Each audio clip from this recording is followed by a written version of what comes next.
Temos agora um convidado muito especial. Ele é o palestrante mais requisitado do Brasil atualmente.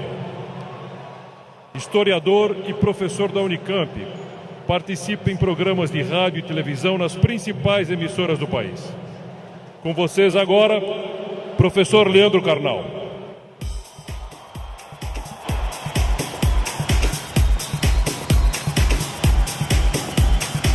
Boa tarde.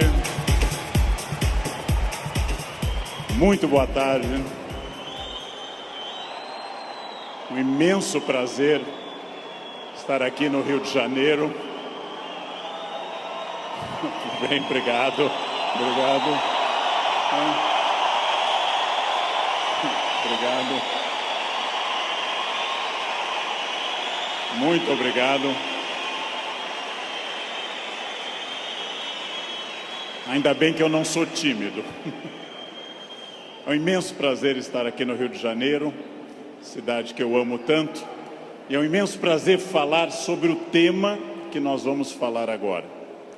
O tema que nós vamos falar agora, se eu for feliz, e vocês receptivos, como parece que são bastante, se eu for feliz e vocês receptivos, corre o risco, temos a chance de que seja um tema que transforme a vida de vocês. Por quê? Porque eu vou falar naturalmente de autores que eu estudo há 30 anos, eu vou falar das coisas que eu me dedico na universidade, eu vou falar de muitas coisas que vocês encontram nos livros. Mas, minhas senhoras, meus senhores, eu também vou falar das coisas que eu aprendi nesses 54 anos de vida, nesses 35 anos de magistério, e que eu tento transmitir através de livros, vídeos, programas e outras participações. Então, em primeiro lugar, vamos pensar numa pergunta que parece uma pergunta estranha, mas é de longe a pergunta mais importante. Por quê? Porque, obviamente, se num domingo à tarde eu tenho diante de mim esse imenso auditório, se num domingo à tarde eu tenho tanta gente que está aqui, é porque vocês estão dando uma resposta a essa pergunta. Vocês querem ser felizes. Vocês estão respondendo a uma questão importante sobre a realização da vida. Quanto mais consciente for essa resposta, quanto mais você tiver consciência do que você quer e do que você é, mais chance você vai conseguir de ser feliz. A pergunta que eu vou fazer, eu sei a resposta, porque eu estava ali atrás ouvindo essa maravilhosa rave aqui. A pergunta eu sei a resposta, porque nós estamos num clima de alegria, de entusiasmo. Entusiasmo é uma palavra linda, vem do grego cheio de Deus, entheos. Cheio de Deus, entusiasmo. Mas eu vou começar fazendo uma pergunta que eu sei a resposta. É típico de professor isso. Se eu pergunto aqui nesse ambiente entusiasmado, com 27 mil pessoas cheias de energia, se vocês são felizes, eu sei a resposta. Pergunta, nesse momento, quem nessa distinta plateia se considera uma pessoa feliz? Acaba de falir o laboratório do Prozac. Não haverá mais depressão no planeta Terra. Bem, é óbvio que a felicidade de vocês é notável. Se eu fosse cego e surdo, eu sentiria a vibração do auditório. Porém, agora começa a função chata do filósofo. Amanhã, quando vocês estiverem afônicos, semissurdos, amanhã, quando vier mais uma segunda-feira e mais uma, amanhã, quando vocês lerem os jornais, que são a coisa mais broxante que existe hoje no planeta, ler manchetes de jornais, amanhã vocês estarão talvez não tão entusiasmados quanto hoje. E daqui a 15 dias, talvez um pouco menos. Mas esse é um momento em que o entusiasmo é lógico. Então a minha pergunta é para médio e longo prazo, porque eu estou falando de um dos momentos mais difíceis da história do Brasil. Eu estou falando de um momento complicado. Ok. É para eu falar mais próximo do microfone. Eu já acho que eu estou berrando, mas... Num momento da história do Brasil onde existe uma dificuldade imensa. Eu não vou citar o nome dessas pessoas, porque dizem que o simples nome atrai energia negativa para o ambiente. Vamos chamá-los de Voldemort 1, Voldemort 2. Bem, muito difícil que eu consiga pensar, porque da mesma forma que nós temos um momento político difícil, nós temos um isolamento enorme neste país, e as pessoas quase todas estão fechadas sobre seus aparelhos, estão fechadas sobre aquilo que estão lendo e vendo, estão mais olhando suas telas do que outras pessoas. Há um individualismo enorme, crescente, há um individualismo que nos domina nesse momento, sem sombra de dúvida. E eu vou traduzir esse individualismo nessa piada. Um homem tenta advertir uma senhora que se encontra em rumo de colisão e grita o núcleo duro da mensagem, vaca, porque ele não tem tempo para elaborar uma frase, ele não tem tempo para dizer, cuidado, ó senhora, haverá um choque. Então ele grita apenas vaca, e ela que não olha para o rosto dele, e ela que não vê que o rosto dele é de preocupação e não de insulto, ela se vira e insinua que o casamento dele é uma sociedade aberta e não fechada. Bem,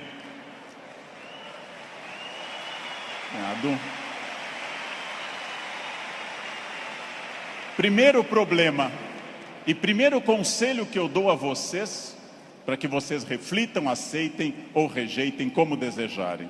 Primeiro conselho importante: olhem para o rosto das pessoas. Olhem para o rosto dos clientes. Olhem para o rosto de quem está comprando, porque o rosto humano é um livro poderoso que traduz tudo. O rosto humano lhe diz, eu estou adorando, eu estou detestando, eu estou entediado, eu estou entusiasmado. Comecem a olhar para o rosto, comecem a mandar menos emojis e emoticons pelo celular e comecem mais a olhar para o rosto humano que traduz tudo o que você precisa saber. Chego a sugerir ousadamente que vocês olhem para o rosto das pessoas da própria família, que conversem com maridos e mulheres. Olha a minha ousadia. Que olhem para essas pessoas. Que vocês passem a avaliar valores, emoções, sentimentos. Que vocês passem a pensar claramente em cada indivíduo único. Essa é uma das grandes chaves do sucesso. Eu tinha um erro, eu tinha um defeito como profissional.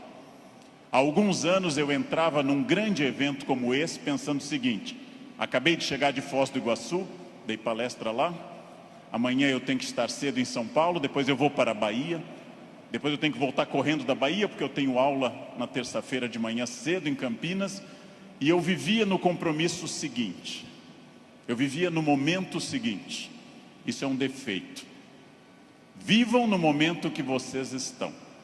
Ao entrarem para conversar com alguém, ao tentar uma venda, ao ler um livro, ao namorar, ao conversar com seu filho, ao fazer qualquer coisa importante na sua vida, entre inteiramente naquilo. Não fique pensando o que vem depois.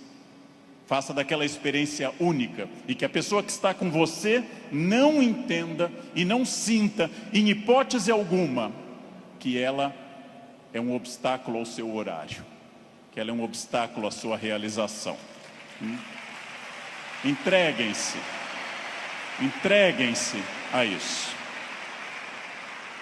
Quais são os meus valores? De novo, parece uma pergunta estranha, mas é uma das perguntas mais importantes que nós temos. Qual é o seu valor? Qual é o seu valor principal? Qual o seu valor auxiliar? Que faz você se emocionar? O que move seu coração, o que impulsiona seu despertar? Quais as ideias que você tem mais fortes pela manhã? Em que você dorme pensando em quem? Estes são seus valores. Decidiu que seus valores são família, dinheiro, um equilíbrio entre os dois? Decidiu que seus valores são viagens, família, dinheiro, um equilíbrio entre os três? Perfeito. Definido o valor, procure este valor obsessivamente, sem cessar em nenhum momento. Há mais de 40 anos, quando eu estava estudando línguas inclusive, eu ouvi várias pessoas dizendo sempre que era muito esforço.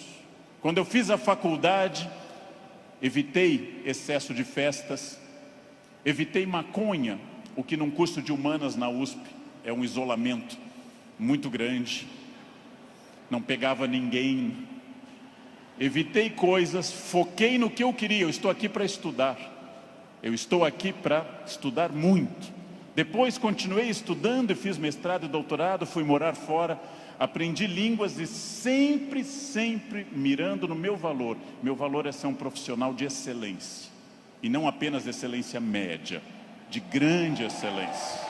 Então, eu mirei desde o início, gente. Eu mirei na ideia que eu quero ser Alexandre o Grande, não Alexandre o Médio, nem o Pequeno. Não quero ser médio, não quero ser a pessoa legalzinha. Por incrível que pareça, e até vaidoso que possa parecer a vocês, mas isso foi um lema de vida. Desde muito cedo eu disse: eu quero ser, se não o melhor, um dos melhores professores do Brasil. Um valor alto, vaidoso. Só que eu aprendi que mirando alto, às vezes a gente consegue um pouco menos. Se você mirar baixo, você consegue ainda menos. Mire alto. Não tente ser o melhor vendedor do condomínio, é muito pouco. Não tente ser a melhor pessoa da rua, é muito pouco. Mirem alto. Mirem alto e busquem isso. Eu quero ser o melhor vendedor do Brasil. Simplesmente isso. Se alguém acha que não pode, ache os instrumentos para poder. E aí um outro conselho importante. Querem saber quando está dando certo? Querem saber quando o projeto de vida de vocês acertou no valor? São aqueles semi-amigos. Semi-amigo é o inimigo que lhe abraça.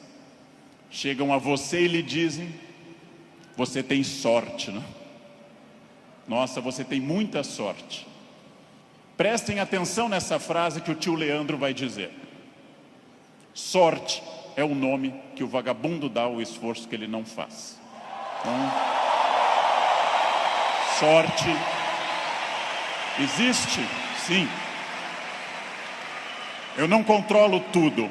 Eu não sou Deus, eu não controlo tudo. Por vezes eu estou em Congonhas, o avião tenta aterrissar e arremete. É para testar a força do esfíncter de vocês. Eu não controlo tudo, mas aquilo que eu controlo, e é bastante, eu sou sócio majoritário da minha existência, e para isso eu preciso de equilíbrio. Equilíbrio é fácil perceber quando está faltando. Se vocês não trabalharem, perderão a família. Se vocês só trabalharem, perderão a família também. Equilíbrio é um diálogo constante. Estou cuidando do meu corpo é funcional, o corpo tem que ser funcional. Eu tenho que sair do sofá sem auxílio de muitas pessoas. Eu tenho que ser capaz de subir uma escada sem tenda de oxigênio. O corpo tem que ser funcional até a idade que ele é funcional. Ou seja, equilíbrio é aquilo que nós estamos em plena crise. Estamos em plena crise. Só que há pessoas neste ano de crise que perderam. Outras se mantiveram e outras prosperaram. Então não é a crise que faz diferença, é a sua reação diante dela. A crise veio para todos os 206 milhões de brasileiros. Há pessoas que afundaram, há pessoas que mantiveram o que tinham, e há pessoas que hoje estão melhores do que estavam há algum tempo. É claro que hoje, no momento da crise, eu vou dar uma pista histórica importante. O que é crise? É quando eu tenho muitas perspectivas diante de mim. Só que a crise é aquilo que separa o amador do profissional. Todo mundo sabe dirigir numa boa estrada em dia de sol. Pouquíssimas pessoas sabem dirigir numa estrada com chuva à noite esburacada. A crise separa quem é bom de quem é ruim, o amador do profissional, de quem veio ao mundo a trabalho ou a passeio. Todo mundo sabe, em situação sem estresse, ser calmo. Poucas pessoas são calmas em situação de estresse. Todo professor é ótimo se a turma for ótima. Poucos professores são bons quando a turma é resistente. Todo mundo pode vender para o cliente fácil. Pouca gente pode vender para o cliente difícil. É o cliente difícil que separa o amador do profissional. O outro não precisa. Importante. Crises passam sempre, sem exceção. Toda crise passa. E aqui já vem a pergunta: onde você quer estar quando essa crise passar? Com quem? Onde você quer estar quando essa crise passar? Eu quero fazer muitas perguntas importantes para nós. Vamos agora testar uma questão importante. Quase todo mundo no Brasil está pessimista. Há um pessimismo dominante. Ótimo. Mais fácil ainda de trabalhar. Por quê? Vamos testar a idade de vocês. Quem lembra dessa personagem, provavelmente tem curso de datilografia. Quem lembra dessa personagem fez prova com um mimeógrafo. Provavelmente teve Orkut. Quem lembra dessa personagem é uma pessoa experiente. Essa hiena, um desenho animado da década de 60 e 70, a hiena Hard ficava dizendo: ó vida, ó céus, ó azar. Ela era pessimista, porém tudo que a hiena dizia que podia dar errado, dava. Ela era pessimista, mas ela acertava. Por isso que eu quero dizer a vocês que o pessimismo pode ter alguns valores. Ele nos dá uma amostra dos riscos. É importante ter um pessimista na equipe, mas no máximo um, apenas um, que é o que uma equipe tolera. Quando alguém chega e diz: nós vamos dobrar o capital, dobrar o número de clientes, nós estaremos mais 30 países até o ano que vem, o pessimista diz: calma, não é tão fácil. Pessimista é importante para levantar problemas, mas agora eu vou mostrar uma imagem daquilo que eu acredito. No barco está a hiena pessimista dizendo: lógico, o continente está longe, a desidratação é certa, há tubarões, essa vela é ridícula, esse remo não vai levar a nada. Ele tem razão, a hiena tem razão. Mas observem uma coisa: o pessimista faz um bom quadro dos problemas, mas não está fazendo, para dizer uma coisa elegante para uma plateia distinta, não está fazendo sêmen algum para mudar isso. Não dá para ser mais direto que isso à tarde. Não? Bem,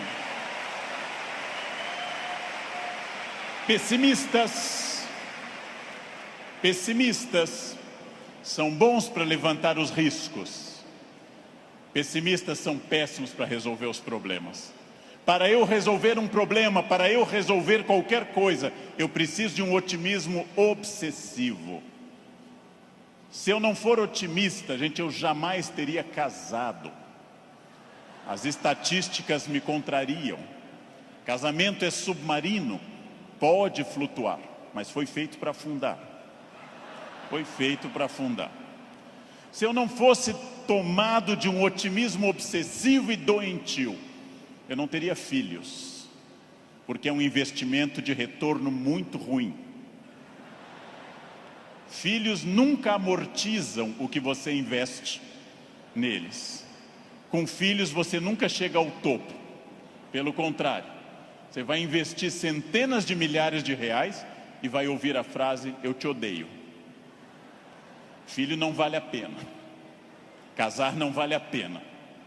Porém, se nossos pais não tivessem tido esse otimismo obsessivo, nenhum de nós estaria aqui hoje.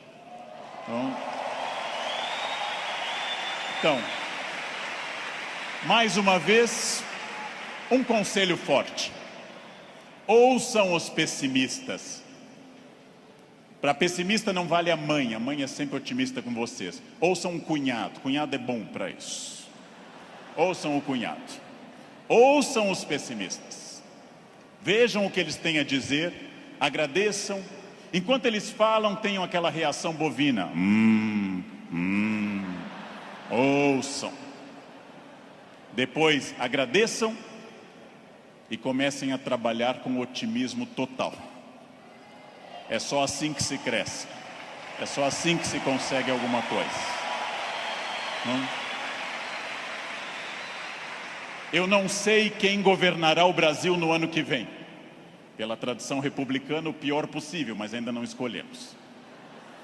Eu não sei, aliás, nem quem governará o Brasil no fim deste ano. Eu tenho total incerteza, mas quero garantir a vocês que, apesar da imprevisibilidade, há uma chave na mão de vocês chamada preparo.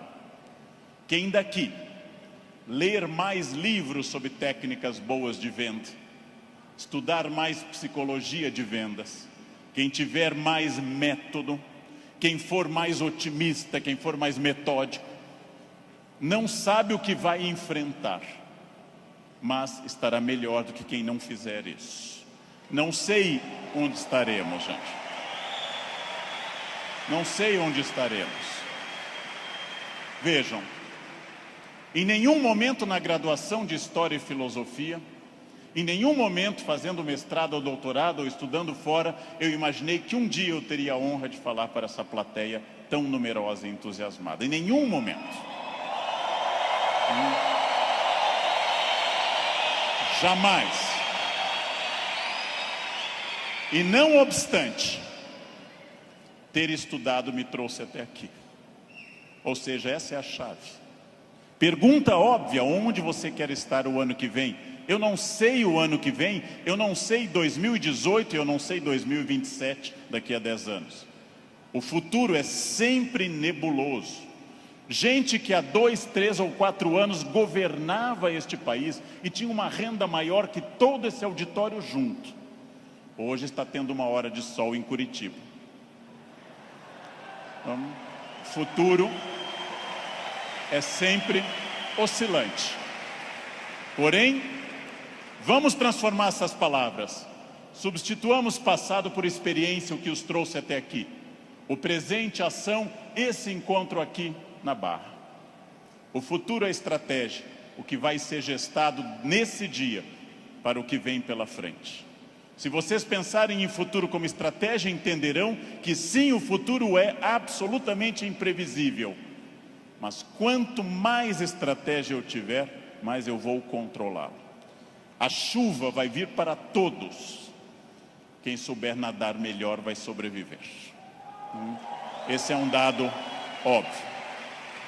Bem, mas eu erro bastante. Eu, Leandro, sou hoje melhor professor, porque já errei bastante. Eu, Leandro, erro. Errar é humano. Lembrem que no nosso mito fundacional, judaico-cristão, a primeira empresa do mundo chamou-se Éden, e o proprietário selecionou 2 funcionários, dali mesmo, não fez seleção externa, criou ali dentro do Éden mesmo. Deu apenas uma regra, fez uma semana de compliance e deu apenas uma regra. Só não pode comer uma fruta, o resto tudo pode. Foram lá e comeram. Foram demitidos por justa causa. Foram para o mundo, tiveram 2 filhos. Um matou o outro, Caim matou Abel. Primeira família do mundo, a mais próxima de Deus. 2 infratores, um assassino e um cadáver. Essa é a primeira família do mundo. Uma família que tinha tudo para dar certo, gente. Não tinha sogra, não tinha nora e não tinha genro. Uma família perfeita. E deu errado. Pergunta: nós somos filhos deles. Errar é humano. Significa que todos que estão aqui, com exceção dos mentirosos, já erraram. Só os mentirosos nunca erraram, porque são mentirosos e dizem que nunca erraram. Faz uma coisa que eu treino há mais de 50 anos diariamente. Eu treino andar. Faz mais de 50 anos que eu treino diariamente e eu tropeço. Erro é um recado. Erro é um recado enviado para dizer que você pode mudar de estratégia, tem que aprender, tem que ter cuidado. Erro é fundamental. Errou, não conseguiu, não atingiu meta, falhou, ótimo. Se você aprender, você será melhor. Senão será só um chorão. Aprenda. Aprenda com o erro, gente. Aprenda com o erro. Erro lhe tira da zona de conforto. O que é a zona de conforto? É aquilo que me deixa satisfeito, feliz. Zona de conforto é aquilo que estraga o meu desafio. Ostra feliz, diz Rubem Alves, ostra feliz não desenvolve pérola. A pérola é a resposta da ostra a isso. Por que a ostra faz uma pérola? Porque um grão de areia a incomoda e ela reveste com madrepérola. Sem isso a ostra não produziria pérola. Zona de conforto é aquilo que lhe deixa repetindo. Eu caso, e caso como todo mundo com entusiasmo, querendo cuidar muito, fazendo muito afago e afeto, e vou ficando mais confortável no casamento, passo a ficar mais tempo no sofá, passo a usar moletom, passo a beijar minha esposa na testa, sinal claro de declínio erótico. Passo a chamar minha esposa de mãe, que é para não ter nada sexual mais, porque com a mãe ninguém tem nada. Perco a atenção na roupa de baixo, e ela, ao invés daquelas lingeries lindas, de seda e renda, vermelha e preta, passa a usar bege, de algodão, lavadas com sabonete no box, dia após dia.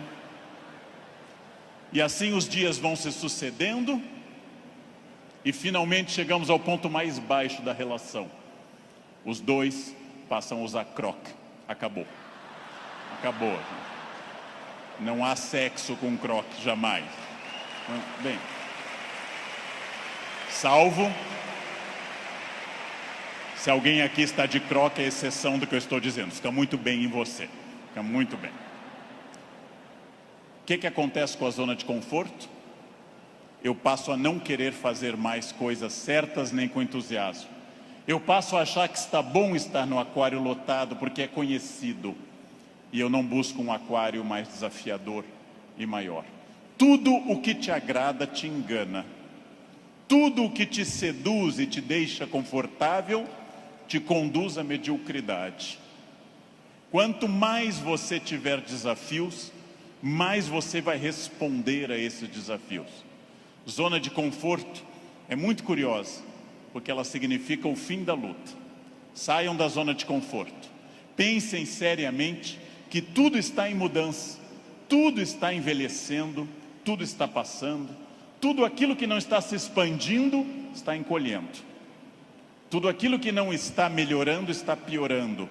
Isso é a realidade do mundo. Se você não mudar o seu negócio, alguém mais jovem e mais dinâmico vai mudar. Nesse momento, alguém está tendo uma ideia de vendas melhor que a sua. Isto significa que quem se dedica a ser um profissional precisa permanentemente levar em conta essa frase: mudar é difícil, me ensinaram os norte-americanos. Mudar é difícil, não mudar é fatal. Mudar é difícil, não mudar é fatal. Isso é fundamental, gente. Tem duas opções: enfrentar a mudança, enfrentar o desafio e pensar: esse ano eu consegui isso, que bom, e agora? Ah, mas eu já falo inglês. Ótimo. Qual o passo seguinte? Eu já consegui a minha casa, perfeito. Era esse o seu objetivo material? Qual é o passo seguinte nos outros objetivos? Não mudar é fatal. Protagonismo é quando eu entendo que a minha vida não mudou por causa dos astros. Não mudou porque Mercúrio estava retrógrado. Não mudou porque Saturno está sob meu signo. Mudou porque eu agi. Mudou porque eu fiz alguma coisa. Protagonismo é isso. Não é fácil tomar essa decisão. Não é fácil olhar além do horizonte e perder essa ação reativa de quem simplesmente acha está faltando isso, está faltando aquilo. Não é fácil.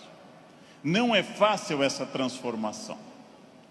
A visão além do horizonte pressupõe racionalidade, pressupõe previsão.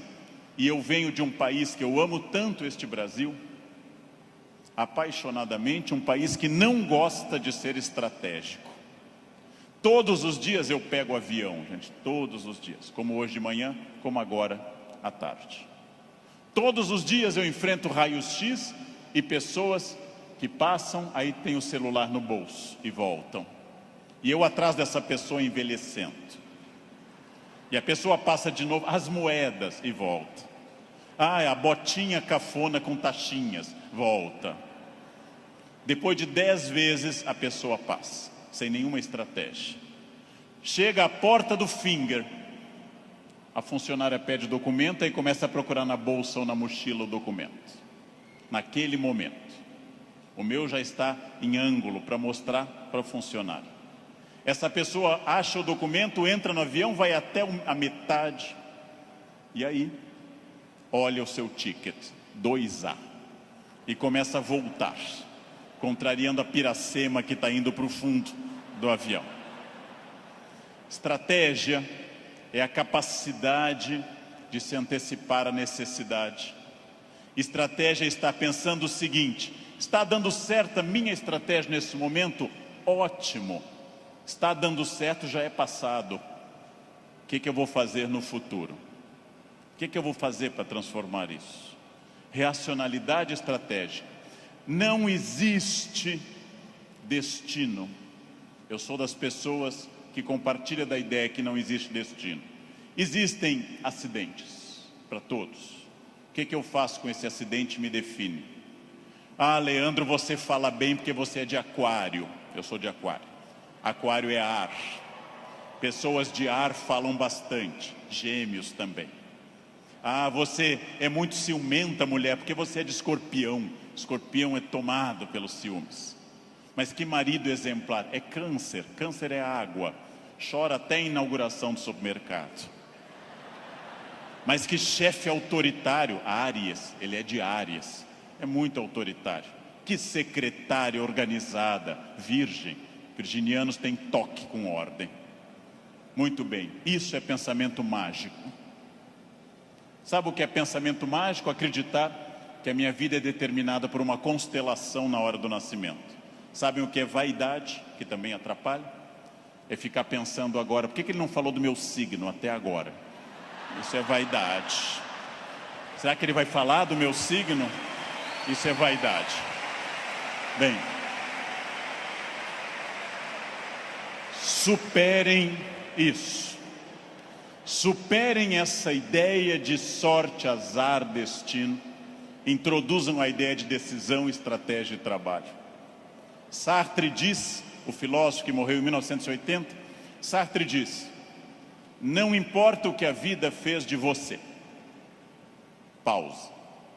Importa o que você fez com o que a vida fez de você. Não importa o que a vida fez de você. Importa o que você fez com isso. Você conseguiu aprender inglês porque sua família era rica e te levava para esquiar em Aspen, no Colorado? Ótimo.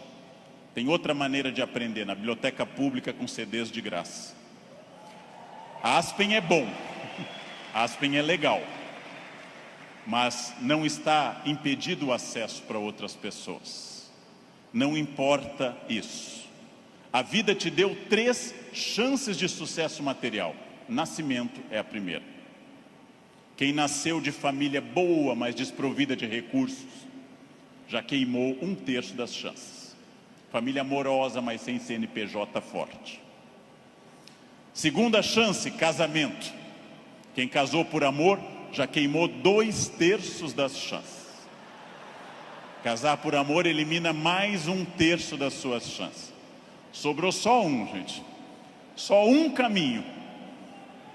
Trabalhar. Trabalhar bastante. Ou casar de novo. Ou nascer de novo. Eu já me convenci que é trabalho, que queimei os 2/3 iniciais também. Tenho família amorosa e muito trabalho pela frente. O que significa isso, gente? Vamos pensar. Eu não sou controlado. Eu não sou controlado pelo destino. É óbvio que eu não sou tudo e nem posso tudo e nem sei tudo, mas eu não sou controlado pelo destino. O primeiro exercício que eu quero que nós façamos daqui para frente é o seguinte: dentro do padrão do humano, eu não posso desejar imortalidade, está fora do padrão do humano. Tirando a rainha Elizabeth, ninguém é imortal no planeta Terra.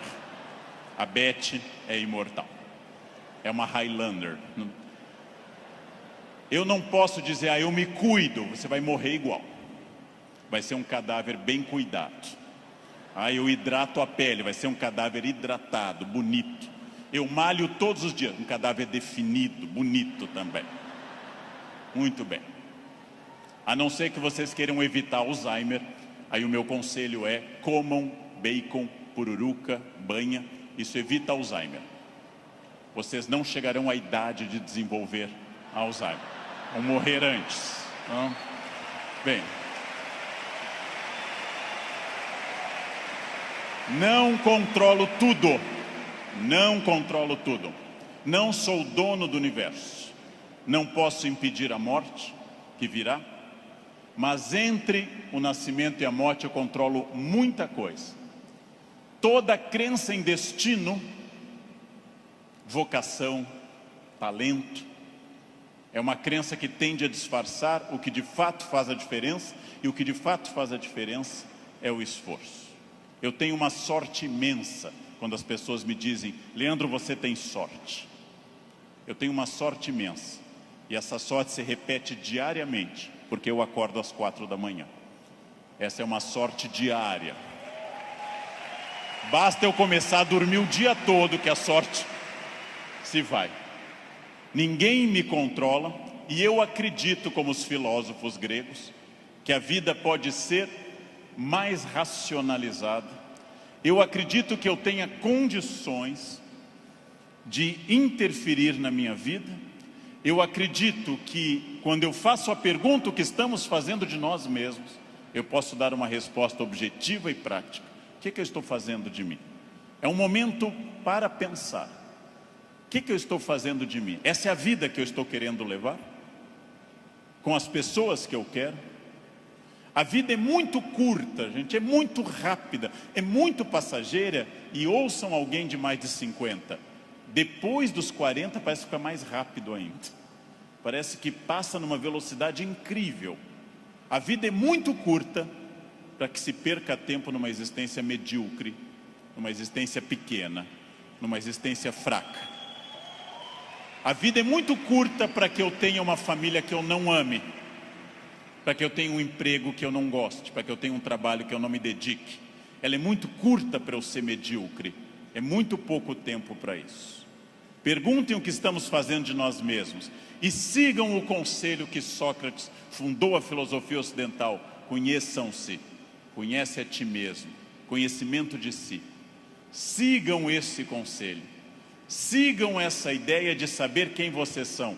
Se eu me conhecer, ninguém me ofende. Se eu me conhecer, ninguém me ataca. Já disse isso várias vezes na internet. Quando alguém me xinga no trânsito, eu tenho que saber se a pessoa está dizendo a verdade ou mentira, e nos dois casos eu não posso me ofender. Conheçam-se, saibam quem vocês são. O ano passado um aluno bateu a porta na minha cara e gritou: careca. O que eu vou dizer para esse aluno? Não, retire o que você disse, não, estou ofendido. Vejam, as pessoas têm direito a dizer o que querem, é um direito constitucional. Eu só me ofendo quando eu concordo com elas. Ataque é veneno. Veneno só funciona se eu tomar. Ataque é veneno, eu preciso tomá-lo. Então, se eu não tomar, o veneno não funciona. Já ouvi no trânsito de São Paulo e gravei um programa sobre isso uma vez, um café filosófico. Alguém me gritou, insinuando que minha mãe exercia atividade erótica remunerada. Examino a biografia de minha mãe, hoje com 80 anos. Na juventude ela está sempre com o rosto fechado nas fotos, como era próprio daquela época, nunca sorrindo. Era obviamente uma mulher fiel, sempre triste, fechada, uma mulher de um homem só. Não ria, não tinha aquela pele brilhante da mulher que não é tão dedicada. No passado por virtude, no presente por falta de mercado, minha mãe não é uma prostituta. Então eu não me ofendo. Mas se ela fosse, e não é crime no Brasil ser, eu teria que dizer à pessoa, você conheceu mamãe? Você ia lá em casa? Não. Também não teria que me ofender. Segundo o xingamento mais comum e mais estranho, diz respeito à orientação sexual, que é mais estranho ainda, já que orientação sexual não é xingamento, mas é uma característica de cada pessoa. Alguém insinua que eu seja de uma orientação sexual específica. Eu observo e penso, tenho 54 anos, é uma idade boa para você já saber seus orifícios preferidos. É uma idade que, grosso modo, você já sabe mais ou menos o que você gosta. E não haveria problema nenhum em gostar de outra coisa. Então eu digo, você está enganado. Seguindo o velho conselho do Rio Grande do Sul, onde eu nasci, por onde sai o feijão, não entra a mandioca. Bem, mas e se fosse?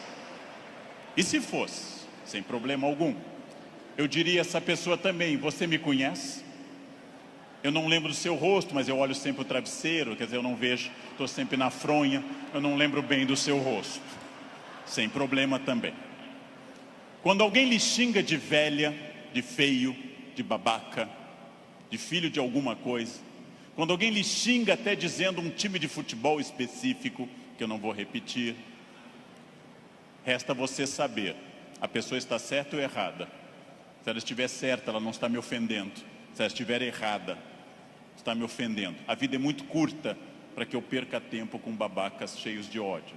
A vida é muito curta para isso, né? É muito curta. Evitem esse problema. Quem se conhece não se olha como Superman, e na verdade é o pateta. Quem se conhece sabe dos seus limites e explora esses limites ao máximo. Quem se conhece sabe, talvez eu não tenha vindo ao mundo tão bonito, talvez eu não tenha vindo ao mundo tão alto, tão rico, tão hábil em línguas. Eu posso fazer muito com isso, muito. Posso esticar esses limites ao máximo. É fundamental conhecer-se. Sempre, sem exceção, sem nunca perder de vista que consciência é a chave da transformação. Consciência é a chave de todas as transformações. Respostas claras, objetivas para a pergunta que eu fiz no início. O que eu quero? Onde isso vai me levar? Quem sou eu? Isso me torna ou não feliz? Consciência. Controlar a vaidade. O principal elemento de descontrole de uma vida. Trabalhei para homens muito importantes nesse país, trabalhei com pessoas fundamentais deste país, e quase todos com o mesmo pecado, o pecado da vaidade, o pecado fundacional da humanidade, o de Lúcifer, o pecado de se achar mais do que é, e de achar que os outros concordam com isso. Mire em ser mais do que você é, mas saiba exatamente quem você é, para que o mundo não precise lembrá-lo disso com frequência. É melhor que qualquer pessoa, cobramos mais o corpo com roupas e alguém diga, nossa, você está muito bem, poderia deixar mais alguma coisa à mostra, do que alguém que diga, vai colocar uma burca, meu filho, tá demais. Quer dizer, esperem, saibam quem vocês são, saibam quais as lutas que valem a pena. Por quê? Porque a vida oferece algumas lutas muito boas. Família é uma delas. Luta contra o racismo é uma luta muito boa. dedico parte da minha vida a isso. Luta contra a violência sobre as crianças, luta contra a pedofilia, é muito boa. Essas lutas são boas, merecem toda a nossa energia, merecem todo o nosso empenho, talvez até a vida. As outras, não. Não. Escolham a luta, gente.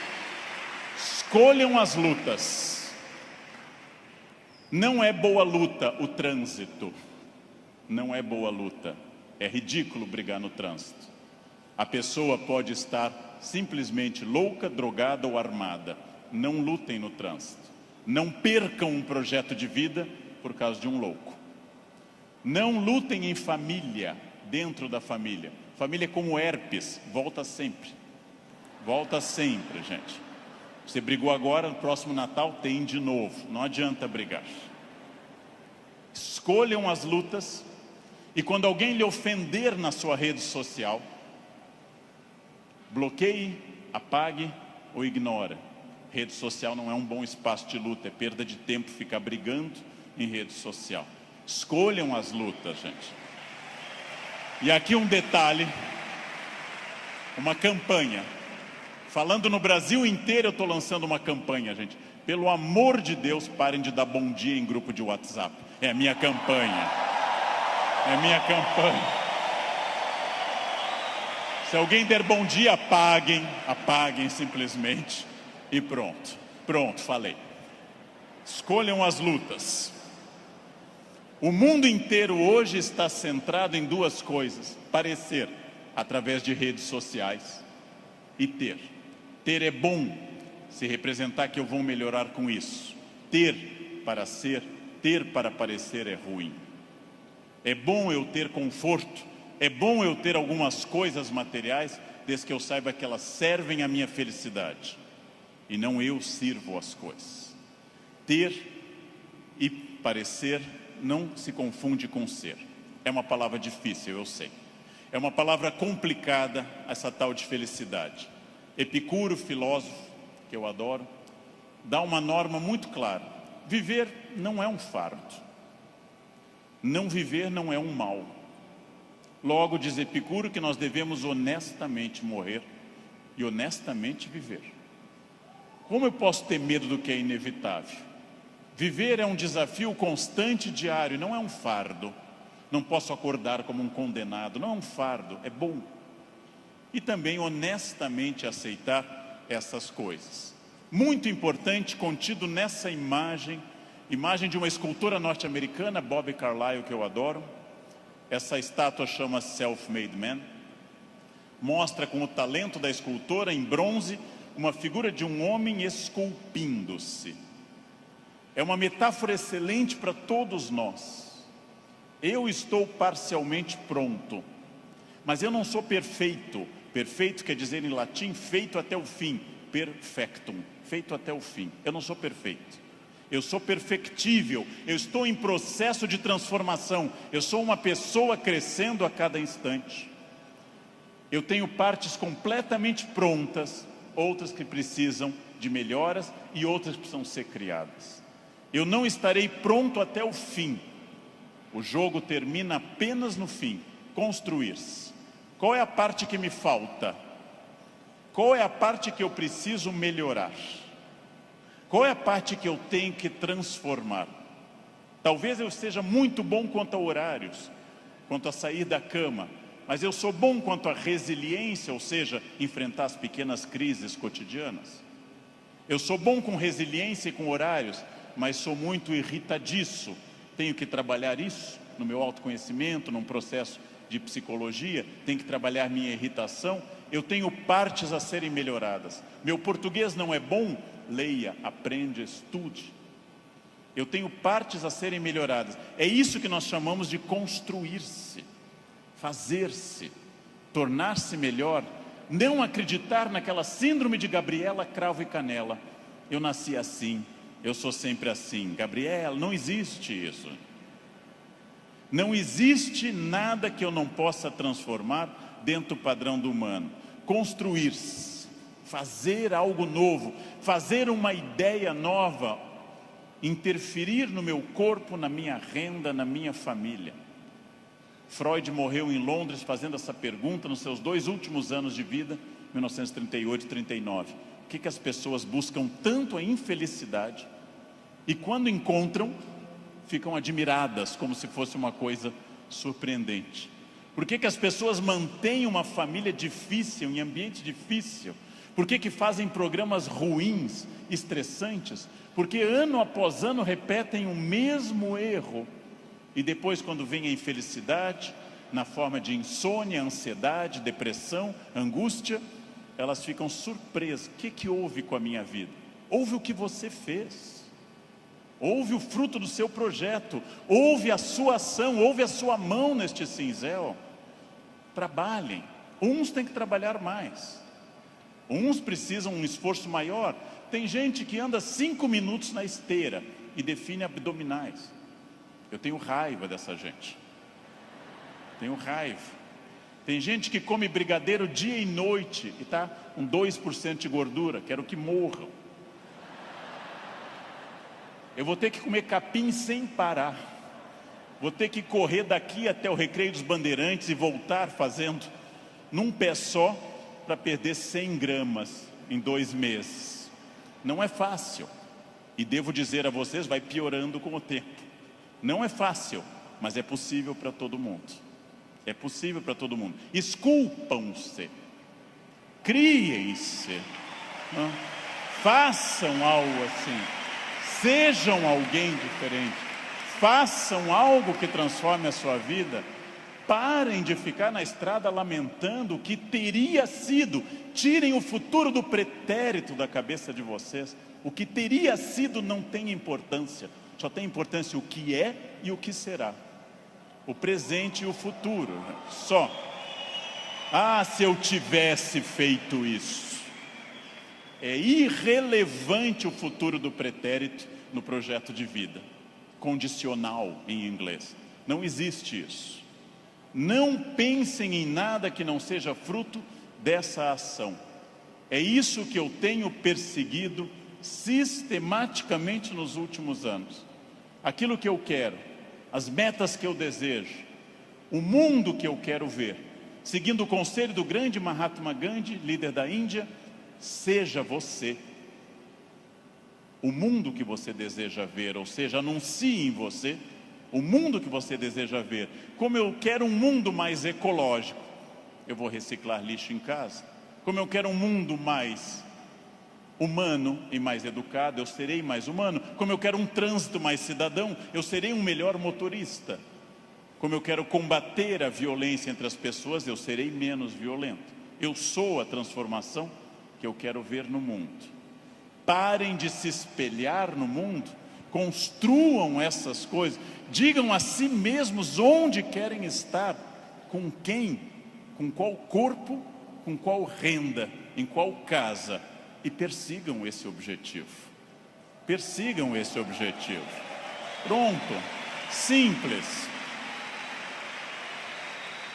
Num livro que eu acabei de ler, conta o autor que o grande pianista deu um concerto aqui no Rio, Arthur Moreira Lima, que eu admiro muito, tocou maravilhosamente Chopin, e ao final uma senhora simpática chegou e disse a Arthur Moreira Lima: nossa, eu daria minha vida para tocar como o senhor toca.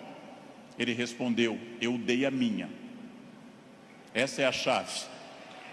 Eu dei a minha. Eu dei a minha vida significa eu fiz todo o esforço para isso. De novo a pergunta com a qual eu iniciei essa fala. Você é feliz? Esse grupo respondeu com entusiasmo que era feliz. Perfeito.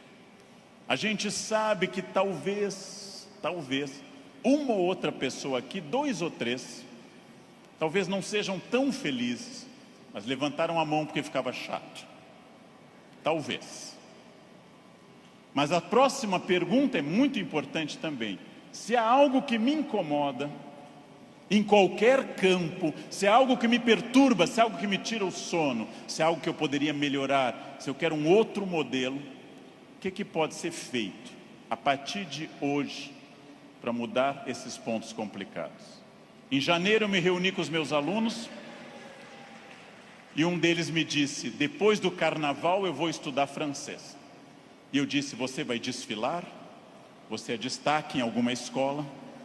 Você vai trabalhar na escola do samba, na cidade do samba? Não, então começa essa noite, e não depois do carnaval. Essa noite. Não depois do carnaval. Segunda-feira eu vou perder peso. Não. Hoje. Vão a pé para casa. Começa hoje. Eu preciso ir até São Paulo a pé essa semana. Vocês não podem pensar nisso para depois. Eu tenho um assistente que, vendo tudo que eu faço para o Natal em família, eu gosto muito da festa de Natal, sou um fascinado pelo Natal, adoro festa de Natal. Ele disse: nossa, como eu gostaria que o Natal fosse assim lá em casa. E eu perguntei: e o que você acha que acontece para ser assim na minha casa? Anjos descem dia 24 e trazem a ceia e as atrações prontas, ou você me vê desde outubro no telefone indo atrás disso? O Natal será o que você quiser que ele seja. Será o que você quiser que ele seja. Se o seu Natal é depressivo, se o seu Natal é aquele que toca Jingle Bells e você chora, se o seu Natal é depressivo, é uma escolha sua, respeitável. Você gosta de Natal assim. Se o seu Natal é alegre, é uma escolha sua. Isto vale para tudo que vocês decidirem. O que pode ser feito para mudar os pontos complicados? Onde eu posso transformar quem eu quero ser daqui para frente? Eu digo isso sabendo que é fácil dizer e é complicado fazer. E o que eu ganho se eu for estratégico, consciente? O que eu ganho se eu tiver autoconhecimento? Estou recapitulando o que eu falei. E o que eu ganho se eu fizer as perguntas certas e me esforçar para atingir esse objetivo? A resposta disso é óbvia, é a vida plena. O que é uma vida plena? É a vida que eu controlo de acordo com a minha felicidade. Pessoas não plenas são aquelas que dizem que são levadas. Não dei sorte. Tentei, mas foi assim. Minha família não é uma família de sucesso. Eu tentei, mas não era o que eu queria. Não, você não tentou suficientemente. Acontece que, para conduzir a uma conclusão, tem uma coisa terrível. O fracasso é uma das coisas mais confortáveis que a espécie humana inventou. O fracasso é agradável, me tira toda a responsabilidade. Não dei certo, fui à falência, adquiri um vício, eu bebo até cair. O fracasso é super confortável, porque ele me faz parar de lutar. No momento que eu paro de lutar, eu me sinto tranquilo. O fracasso é um quarto confortável, o sucesso é um quarto desafiador. O fracasso é uma coisa que agrada a maioria das pessoas, por incrível que pareça. Por isso tanta gente gosta do fracasso. Por isso tanta gente fica no fracasso. Por isso que tanta gente leva um casamento ruim 30 anos. Fica num emprego ruim 30 anos. Não faz uma coisa certa uma década inteira e pensando, não deu. Porque isso é confortável. É confortável. E aí volto à pergunta que eu fiz aos senhores desde o início. Volto a essa pergunta fundamental. De fato, o que eu quero? Quem eu sou? Onde eu quero chegar? Com quem eu quero chegar? Quais são meus objetivos? Se eu tiver consciência profunda, eu transformo por completo. Então, a primeira pergunta vocês já deram a resposta. E deram a resposta antes de ouvir o que eu tinha para falar. Todos aqui são felizes. Ótimo. Perfeito. A segunda pergunta é mais complicada. É a pergunta para deixar para vocês pensando nessa linda tarde de domingo. Quem daqui quer, nos próximos 10, 20 ou 30 anos, quem daqui quer continuar sendo feliz, com êxito e feliz? Bem, melhor ainda, eu também. Melhor ainda, agora vai começar o primeiro dia do resto da vida de vocês. Agora começa a parte mais importante. Esqueçam o que passou. Esqueçam o passado. Esqueçam tudo que veio até aqui. Reinvente-se. Reconstrua. Faça dessa vida um espaço completamente diferente. Fácil. Sua vida vai continuar sendo muito feliz. Não se acostume ao fracasso. Acostume-se à felicidade. Desafiem-se. Sejam melhores. A vida só vale a pena se ela for intensamente vivida, intensamente aproveitada dentro desses objetivos. Por que que eu sei isso? Porque é o que eu faço aqui hoje, inclusive. Então, muito obrigado pela atenção de vocês. Muito obrigado. Obrigado. Muito obrigado.